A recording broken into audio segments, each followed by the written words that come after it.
Le immagini della fantasia 34 è l'appuntamento che Sarmede ha preparato attorno al libro illustrato. È un appuntamento internazionale dove i bambini, le famiglie, le scuole, i giovani illustratori, chiunque è interessato all'illustrazione può venire a scoprire dei libri meravigliosi. La mostra quest'anno è veramente ricca di novità proprio dal punto di vista dell'approccio. Uno straordinario ospite d'onore che firma la sua mostra con questo titolo Io disegno con Bau. Bau è il suo pseudonimo e già da questa scherzosità del titolo il visitatore è chiamato ad agire in prima persona, a osservare le immagini, a disegnare, a giocare con le figure e con il pensiero manuale, come direbbe Scarabottolo, quindi pensare e disegnare.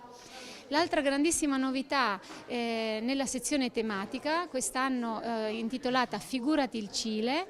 vi raccontiamo questo paese non solo attraverso le fiabe tradizionali, come abbiamo fatto sempre, e con un bellissimo libro di 8 fiabe cilene che si intitola Sulle ali del Condor, illustrato da illustratori italiani e cileni, con un memory, cioè con un gioco di carte edito da Else per giocare con gli animali della fauna cilena, con un omaggio a Gabriela Mistral, grandissima poetessa cilena, e a Luis Sepúlveda. L'altra novità